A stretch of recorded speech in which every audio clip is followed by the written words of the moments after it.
सलाम आदाब केम चो जनाब, मेरा नाम है कलीमुल्लाह और आप देख रहे हैं आपका अपना YouTube channel solo Pakistani reactions. उम्मीद है कि आप सब लोग खैर खैरियत से होंगे, जहां भी होंगे खुश होंगे, आबाद होंगे, एकदम बढ़िया होंगे। अगर आप हमारे चैनल पे नए, चैनल को अभी तक सब्सक्राइब नहीं किया, चैनल को सब्सक्राइब करें, लाइक करें, कमेंट करें, दोस्तों के साथ शेयर करें, बेल आइकन जरूर दबाएं ताकि आने वाली तमाम वीडियोस नोटिफिकेशन सबसे पहले आप तक पहुंच सके। आज जिस वीडियो पर हम रिएक्ट करने वाले हैं बहुत ही कमाल की वीडियो होने वाली है। ये राज यूट्यूब चैनल पर मौजूद है, जो ज्यादातर वीडियो जो है हिंदुइज्म के बारे में बनाती है।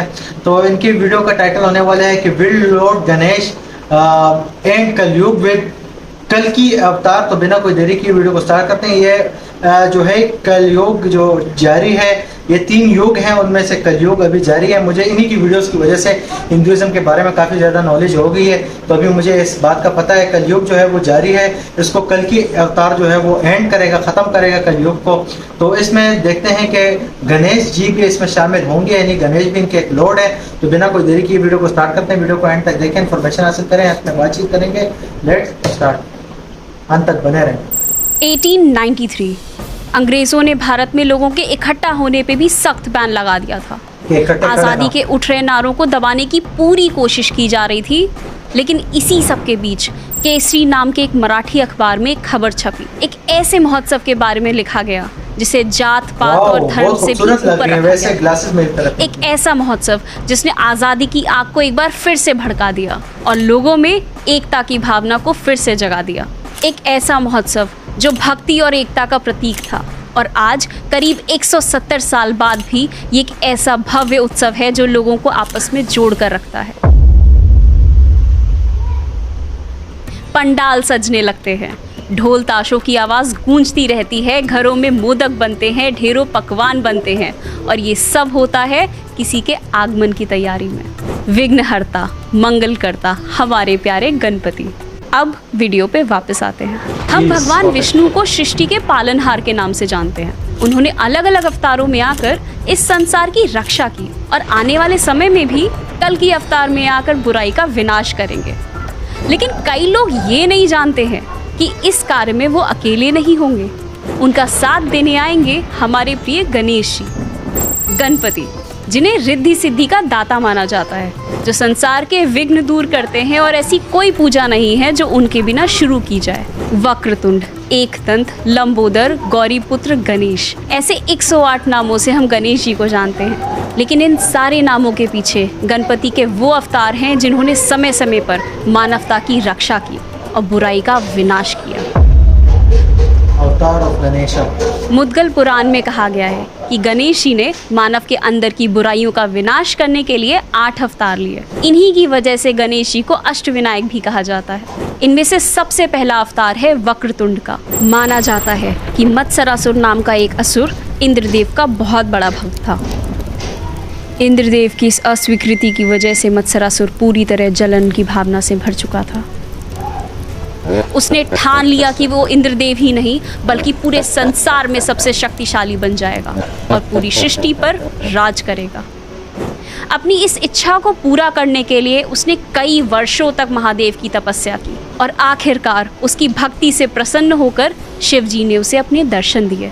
मत्सरासुर ने जब महादेव को अपनी इच्छा बताई तो उन्होंने उसे निर्भीकता का वरदान दिया, यानी अब मत्सरासुर को पूरी सृष्टि में किसी से भी भय नहीं था। अपने इस वरदान से मत्सरासुर इतना शक्तिशाली बन चुका था कि वो असुरों का राजा बन गया। उसने अपने 2 बेटों के साथ मिलकर सारे देवताओं को पराजित कर दिया और तीनों लोगों पर विजय हासिल कर ली। अपने विनाशकारी राज में मत्सरासुर ने चारों ओर तबाही फैलाई। इस सब से परेशान होकर सारे देवता शिव जी के पास पहुंचे, लेकिन शिव जी अपने वरदान को वापस नहीं ले सकते थे। इसलिए उन्होंने देवताओं को सलाह दी कि वो गणेश जी की आराधना करें। सारे देवताओं ने मिलकर गणेश जी की तपस्या की, जिसके बाद वो उनके सामने अपने विशाल वक्रतुंड अवतार में प्रकट हुए। शेर पर सवार 10 भुजाओं वाले गणपति का ये अवतार देखकर सारे देवता उनके चरणों में गिर गए। उन्होंने गणेश जी से प्रार्थना की कि वो सारे संसार को मत्सरासुर के विनाश से मुक्ति दिलाएं। मत्सरासुर को जब इस बात का पता चला तो उसने अपने 2 बेटों को गणेश जी से युद्ध करने भेज दिया। एक भीषण युद्ध छिड़ा जिसमें गणेश जी ने मत्सरासुर के दोनों पुत्रों का वध कर दिया। और जब गणेश जी मत्सरासुर के सामने आए तब उनके इस विकराल रूप के सामने मत्सरासुर का वरदान कमज़ोर पड़ गया, जिसे किसी से डर नहीं लगता था।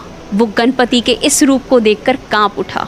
उसने भयभीत होकर अपनी हार मान ली और वक्रतुंड के चरणों में गिरकर क्षमा मांगने लगा।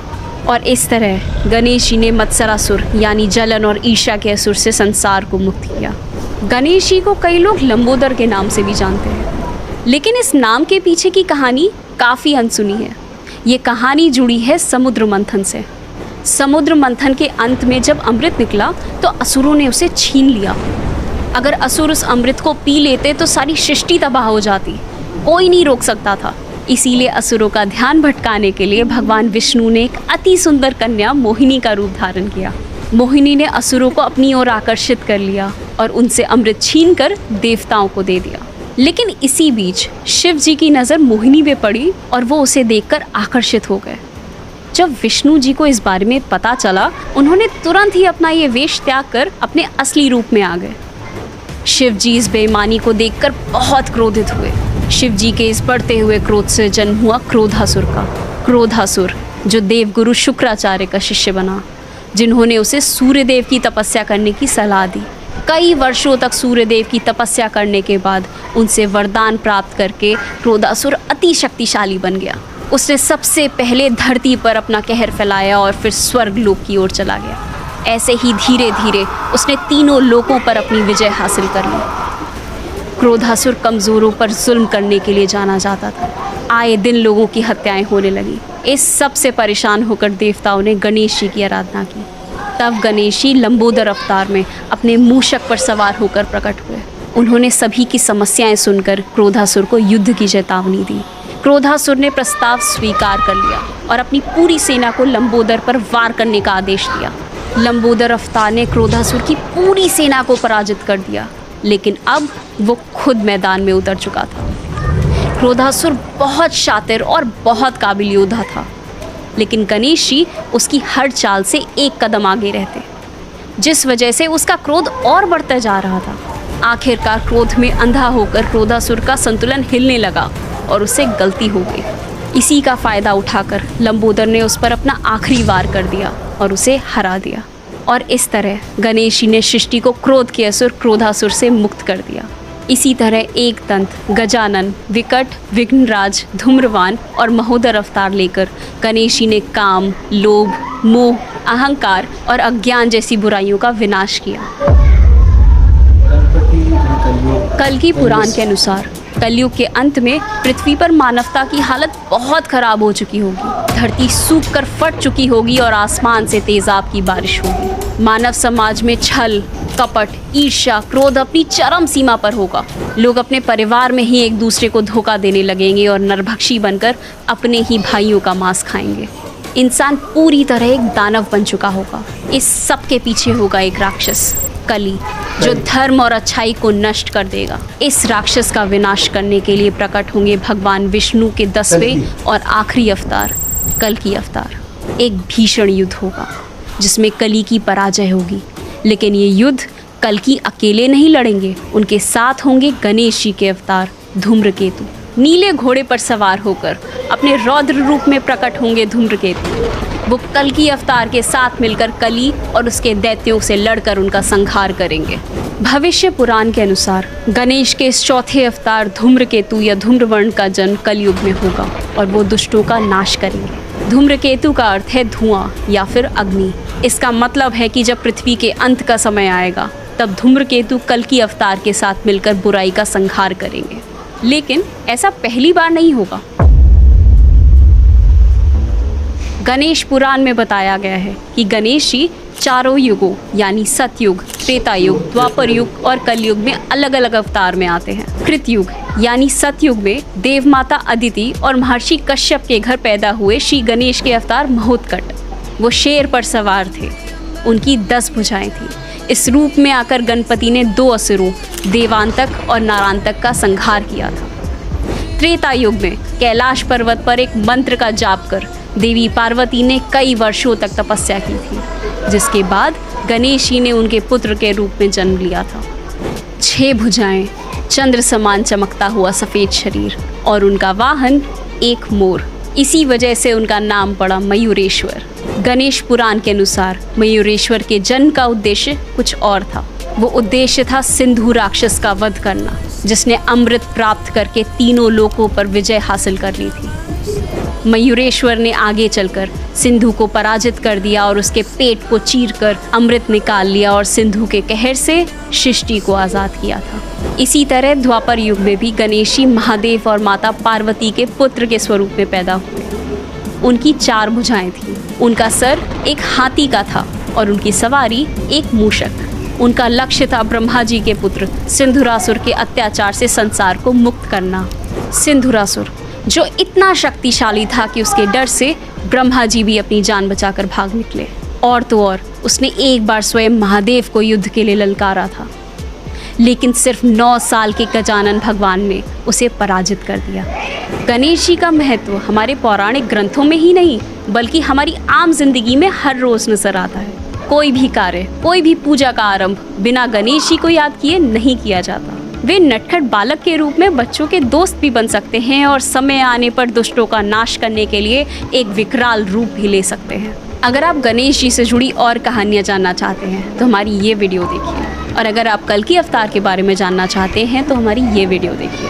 आप अपने थॉट्स हमें कमेंट्स में ज़रूर बताइए। वीडियो पसंद आए तो इसे लाइक और शेयर कीजिए, और ऐसी ही अनकही, अनसुनी और अनदेखी कहानियों के लिए राज को सब्सक्राइब कीजिए। See you in the next one. ये वीडियो बहुत ही कमाल की थी। इसमें गणेश जी के बारे में काफ़ी ज़्यादा चीज़ें बताई गई थी। लॉर्ड गणेश के बारे में जो कुछ मुझे पहले नहीं पता था वो अभी पता चल गया। काफ़ी ज़्यादा चीज़ों के कि गणेश के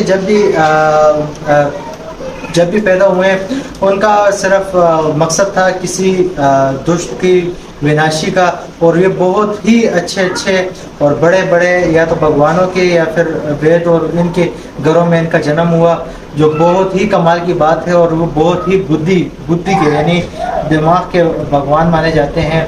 बच्चों के साथ बच्चे हैं और बड़ों के साथ फिर बड़े हैं, और राक्षसों के साथ फिर उनका मुकाबला करने का, उनको वध करने के लिए फिर उनकी तरह ही रूप धारण कर लेते हैं। तो उम्मीद करता हूँ कि आपको मेरी तरह काफ़ी ज़्यादा इन्फॉर्मेशन इस वीडियो से मिली होगी। अगर वीडियो पसंद आई है तो लाइक करें, कमेंट करें, दूसरों को शेयर करें।